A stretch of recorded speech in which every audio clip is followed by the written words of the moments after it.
I sat by the window, gazing at the hydrangeas blooming in the garden, reflecting on the changes in my life over the past few years. I'm Margaret Johnson, 62 years old. 2 years ago, I lost my beloved husband John, and since then, I've been living alone in this big house. After retiring from the local elementary school where I worked for 40 years, I was supposed to lead a quiet life. However, life took an unexpected turn. "Mom, can you watch Emily again today?" David's voice called from downstairs. I stood up with a deep sigh. "Of course, David. I'll be right there." As I descended the stairs, I saw my son David and his wife Karen hurriedly preparing for work as usual. And there was my 3-month-old granddaughter Emily, starting to fuss in her crib. "Thanks, Mom," David said gratefully, but his eyes were already glued to his smartphone screen. Karen was busy with her makeup, not even bothering to look our way. I picked up Emily and gently kissed her little head. "Good morning, my angel. Let's have another lovely day together." David works as an accountant, and Karen as a real estate agent, both leading busy lives. Since Emily was born, I could feel their demeanor deteriorating more and more, with the added burden of childcare on top of work stress. "Mom, we'll be late again tonight. Can you put Emily to bed?" Karen said while fixing her hair in the mirror. "Yes, of course," I answered, but inside, I felt a mix of emotions. While I'm happy to take care of my granddaughter, I can't shake the feeling that my own time is being taken away. After David and Karen left for work, I carried Emily to the kitchen. "Come on, let's make breakfast together, sweetie." As I prepared breakfast while talking to Emily, I suddenly remembered the Saturday farmers market. Every Saturday, I looked forward to taking Emily there. Not only did I buy fresh vegetables and fruits, but the interactions with people there soothed my heart. I especially enjoyed conversations with Sarah, a 21-year-old college student. She studies agriculture at the local university and enthusiastically talks about organic vegetables. Just last week, she taught me how to grow organic spinach. "You know, Emily, we'll see Sarah again on Saturday. She's really looking forward to seeing how you've grown." Emily moved her tiny hands as if she understood my words. I couldn't help but smile at her gesture. "That's right, I promised Sarah we'd meet again next week. I'm sure she's looking forward to it." Looking out the window while holding Emily, I saw Mrs. Wilson, our neighbor, tending to her garden.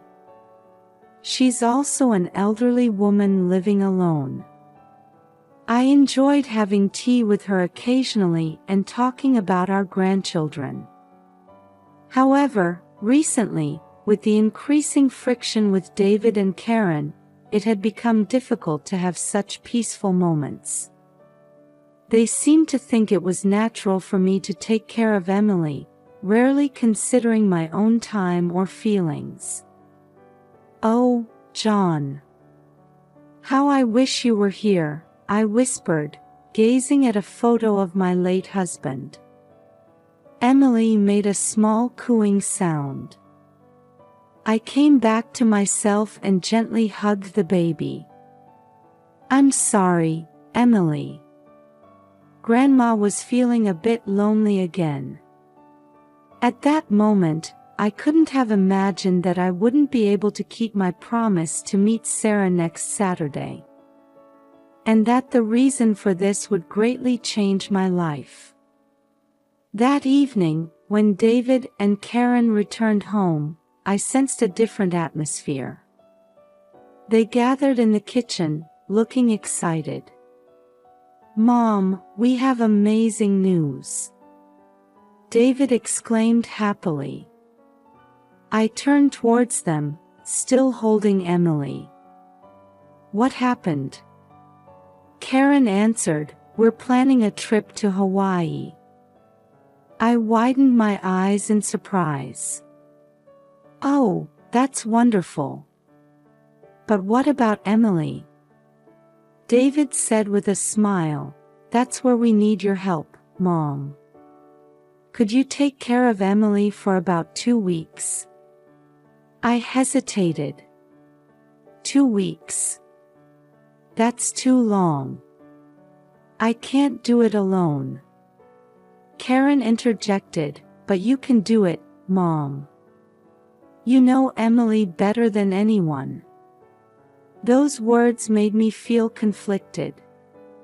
True, I know Emily better than anyone.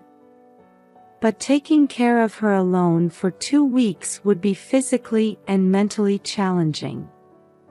The next day, David and Karen went shopping at Costco. I stayed home with Emily, recalling their conversation. A few hours later, they returned with large shopping bags. "Mom, look. We bought sunscreen and beach sandals for the trip," Karen showed me excitedly. I smiled wryly and replied, "That's nice.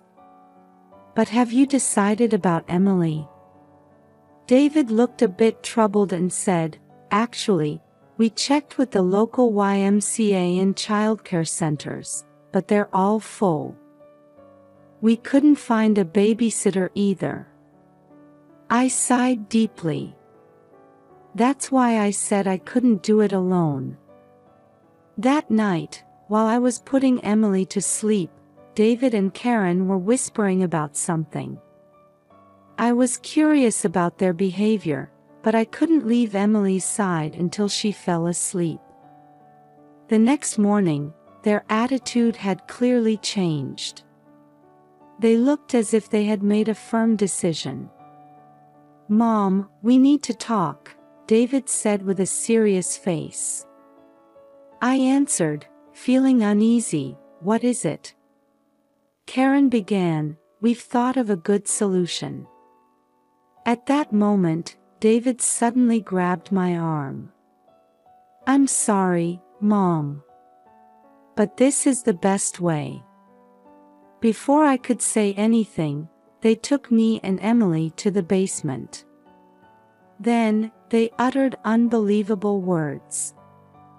"The noisy brat and old hag can stay here." I heard the door close and the sound of a key turning. I was too shocked to speak. "David! Karen! What are you doing? This isn't funny," I shouted desperately. But there was no response. Instead, I only heard the sound of footsteps going up the stairs. Emily, startled by the sudden events, began to cry. I tried to comfort her with shaking hands. "Shoo, it's okay. Grandma's here with you." But my own voice was trembling. In the darkness of the basement, we were enveloped in fear of what would happen to us. Various thoughts raced through my mind. Why did they do this? Are they really going to Hawaii? Leaving us here? As Emily's cries echoed through the basement, I desperately tried to think. How to get out of here, how to call for help, how to protect Emily. Then, I suddenly remembered Sarah. The promise to meet her on Saturday. Maybe she would notice that we were missing. Clinging to that small hope, I held Emily tightly in the darkness. We had to face this long ordeal together. As my eyes adjusted to the darkness of the basement, I tried to assess our surroundings.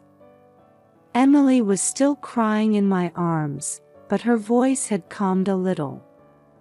"It's okay, Emily. Grandma's here with you," I said as I stood up and began to feel my way along the wall. Suddenly, I felt something under my foot. I bent down to touch it and found it was a plastic bag.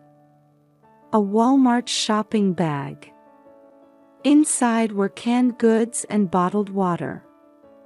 "Ah, that's a relief," I sighed. At least David and Karen hadn't completely abandoned us. But anxiety soon hit me. How long could we survive on this food and water? Was there enough formula for Emily? I carefully checked the contents of the bag. Canned soup, vegetables, fruits. Several bottles of water. And Emily's formula and diapers. "We'll have to use these carefully," I muttered. Next, I had to think about caring for Emily. Changing diapers, feeding her, and comforting her. How to do all this in a dark basement. Fortunately, my smartphone was in my pocket. Checking the battery, it was at 80%. I'll have to use this wisely, I thought as I used the flashlight function to change Emily's diaper. "There, that should be good for a while," I said to Emily as I gently picked her up. Next, I had to think about how to escape. I began to thoroughly explore the basement. The door was sturdy and didn't seem easy to open. There was a small window, but it was at ground level and not big enough for an adult to fit through. I found an old toolbox and checked its contents. It contained a hammer, screwdriver, pliers, and other tools. "I wonder if I can use these to open the door," I thought as I approached the door. However, no matter how many times I tried, the door wouldn't budge. "Help! Can anyone hear me?" I shouted, but there was no response. Exhausted, I sat on the floor, holding Emily. That's when I noticed an old radio. If only this would work, I thought as I picked up the radio. The batteries seemed to be dead, but I found spare batteries in the toolbox. After some struggle, I finally heard sound coming from the radio. I felt a glimmer of hope, having established a connection with the outside world. While listening to the news and music from the radio, I formulated my next plan. Hoping that Sarah would notice our absence, I also thought about what we could do ourselves. That's when I noticed the remnants of vegetables in the corner of the basement. Some of the vegetables I had bought at the farmer's market were starting to rot. That's it. I had an idea, remembering my knowledge about composting. If I could create a bad smell using the rotten vegetables, it might attract the attention of the neighbors. I carefully gathered the rotten vegetables and placed them near the small window. This might change our situation a bit, I thought, holding on to a small hope. As the days passed, I kept busy between caring for Emily and planning our escape. To calm Emily's cries, I remembered and started singing lullabies I used to sing long ago. "Hush, little baby, don't say a word. Grandma's gonna buy you a mockingbird." As I sang, I held Emily's tiny hand. Her presence gave me the strength to overcome this difficult situation. Managing the food and water was challenging. I minimized my own portions to ensure Emily had enough nutrition. I ate the canned goods little by little and rationed the water daily. Every day, I tried to pry open the door. I attempted to break the lock or remove the hinges using tools from the toolbox.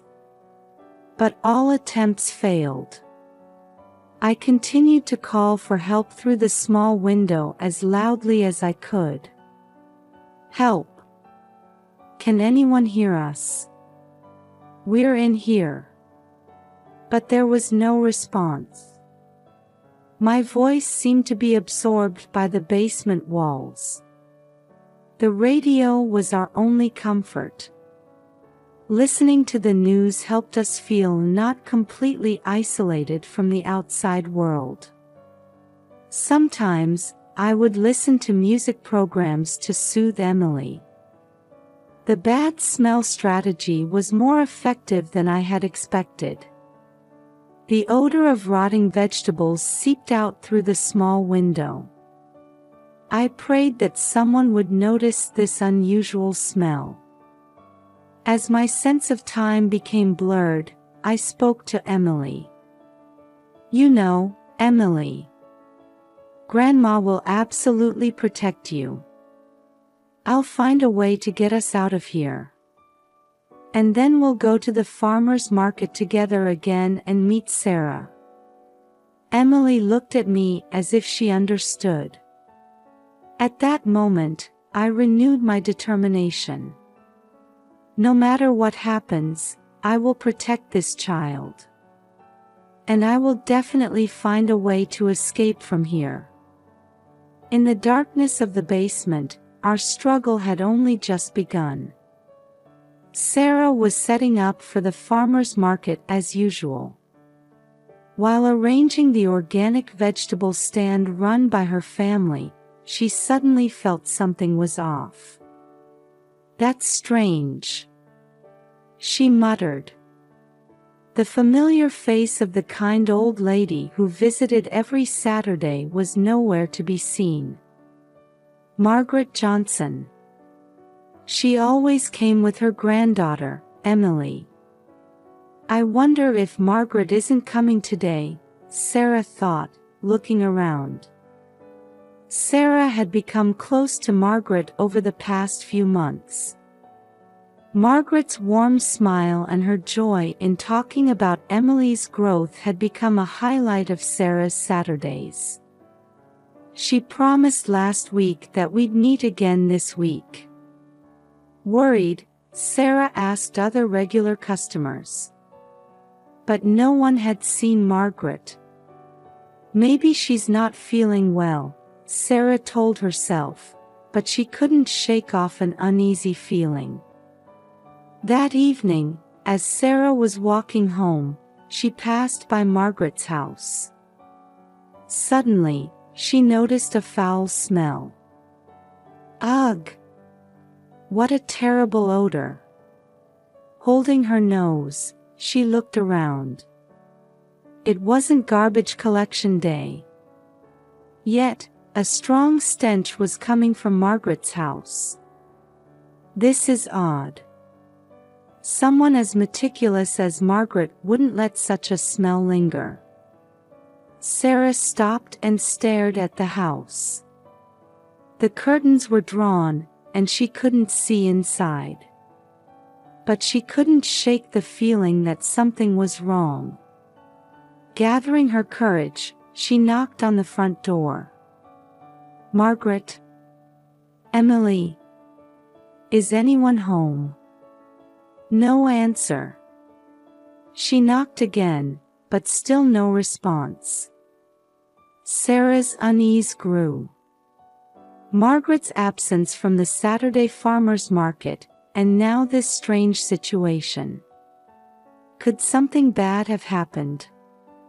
She took out her smartphone and, hesitating slightly, dialed 911.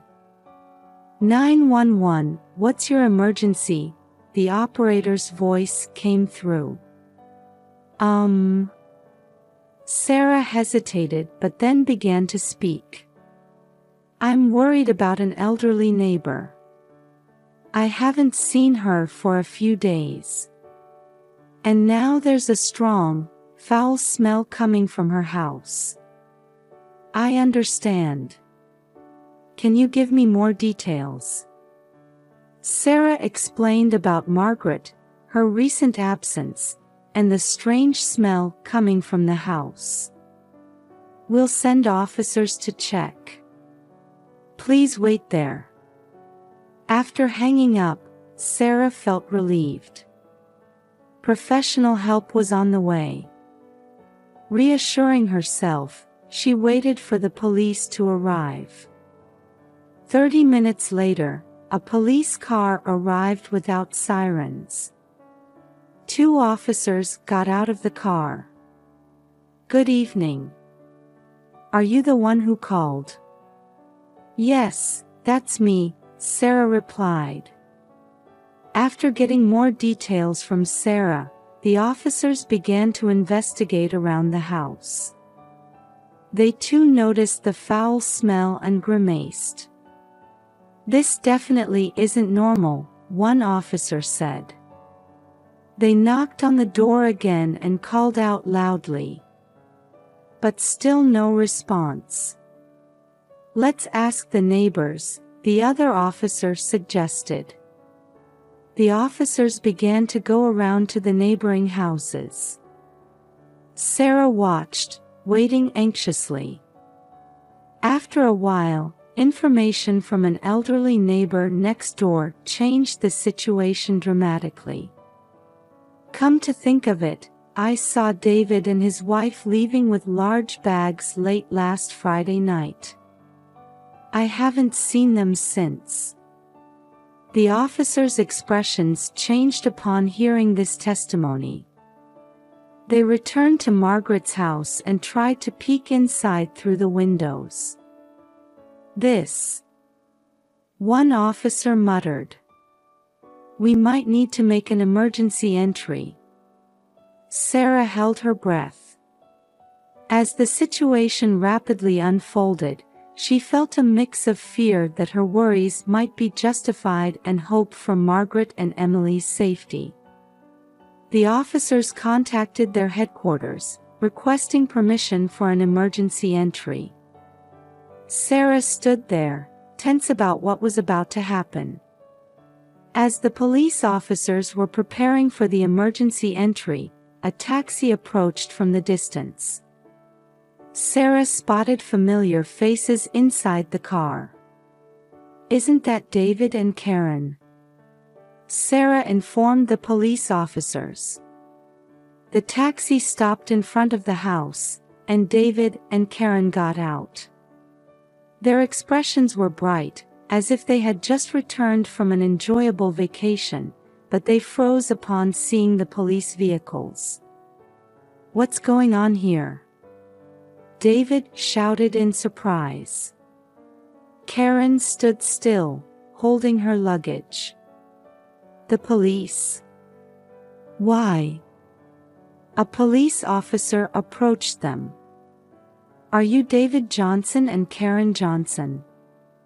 Yes, we are. David answered. Did something happen? At that moment, the wind direction changed, and the strong stench from the basement reached their noses. Ugh! Karen held her nose. What's this smell? The color drained from David's face. How did this happen? Don't tell me. The police officer said sternly, we need to check on your mother and the baby's safety. Can you open the basement, please? David and Karen were at a loss for words, looking at each other. Sarah felt something was off about their reaction. Under police supervision, David opened the basement door with trembling hands. As soon as the door opened, an even stronger stench wafted out. Grandma! Emily! Sarah cried out instinctively. The police officer carefully descended the stairs, shining a flashlight. When the scene in the basement was revealed, everyone gasped. In the dim corner of the basement, Margaret sat cradling Emily. They both looked weak, but seemed to be barely conscious. "Oh, thank goodness, they're alive," Sarah whispered, relieved. The police officer quickly approached Margaret and Emily to check their condition. "Call an ambulance," he instructed the other officer. David and Karen were speechless at the scene before them. "Mom. Emily." David mumbled in a trembling voice. The police officer turned to face them. "David Johnson, Karen Johnson, you're under arrest. You have the right to remain silent." Sarah watched this development with mixed feelings of surprise and anger. While relieved that Margaret and Emily were safe, she couldn't help but feel furious at David and Karen's actions. The paramedics arrived and began carefully rescuing Margaret and Emily. Sarah rushed to Margaret as she was being placed on a stretcher. "Margaret, are you all right?" Margaret gave a weak smile. "Sarah, thank you." Emily also looked at Sarah and reached out her tiny hand. Seeing this scene, Sarah struggled to hold back her tears. "It's okay now, you're safe," she said. David and Karen were handcuffed and put into the police car. Neighbors, attracted by the commotion, had gathered around, and surprised voices could be heard from all directions. As the ambulance carrying Margaret and Emily headed to the hospital, Sarah was asked to accompany a police officer to the station for a statement.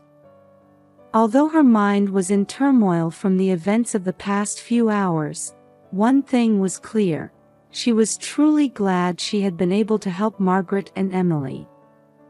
6 months had passed since that day, and on a calm afternoon, Margaret had just finished a counseling session at the local senior center. "How have you been lately, Margaret?" the counselor gently asked. Margaret smiled and answered, "I'm getting better, little by little. The time I spend with Emily is the best therapy." Recovering from the terrifying experience in the basement hadn't been easy, but regular counseling was helping her heal. "Have you thought about David and Karen?" the counselor carefully inquired. Margaret's expression clouded slightly. "Yes, they're on probation now. I hear they're doing community service on weekends." As a result of the trial, David and Karen were sentenced to 3 years of probation and 200 hours of community service. They had shown deep remorse and had sent Margaret several letters of apology. "I went to see them for the first time last week," Margaret continued. "They both seemed truly regretful. I'm torn between the anger inside me and the desire to forgive." The counselor gently placed a hand on hers. "Those are natural feelings. Let's work through them together, taking as much time as you need." "How did the custody hearing for Emily go?" the counselor asked. Margaret's face brightened. "The family court granted me custody. Emily is officially under my care now." The trial had been tough, but Margaret's devoted love and testimonies from community members, including Sarah, had influenced the judge's decision. "That's wonderful news. Congratulations," the counselor sincerely congratulated her. After the counseling session, Margaret headed to another room in the senior center. There, a support group for abuse victims was being held. "Hello, everyone," Margaret said as she entered the room, and the participants warmly welcomed her. This support group had become a significant support for Margaret. By sharing her experiences and listening to other victims' stories, she could feel that she wasn't alone. After the meeting, Sarah was waiting outside. "Margaret, how did it go?" Margaret's face lit up at the sight of Sarah. "Sarah, thank you for coming." The two went for a walk in a nearby park.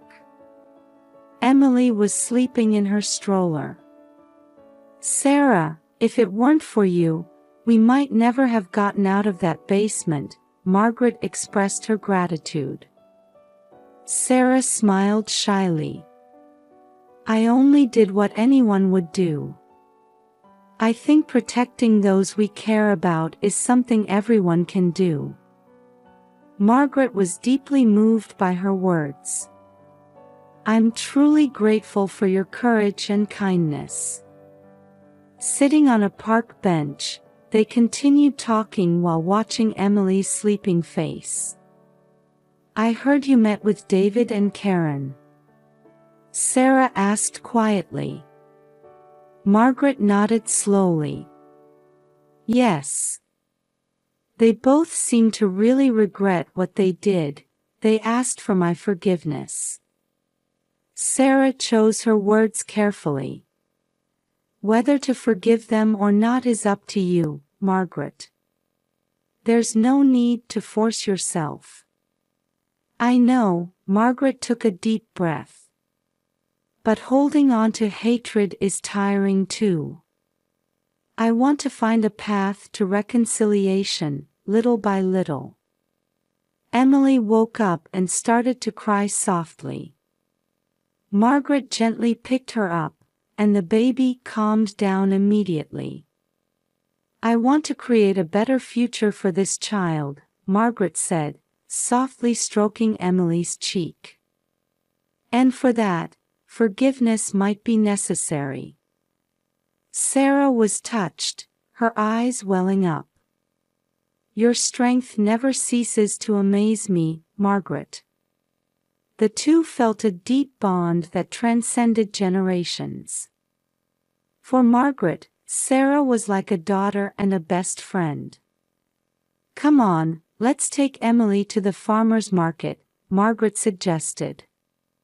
"Fresh fruit is the best way to celebrate the beginning of a new life."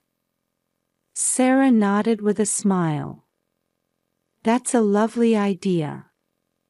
Let's go." The two of them, along with Emily, left the park in the gentle afternoon sunlight. The future of this small family, bound by new ties after overcoming hardship, was filled with hope.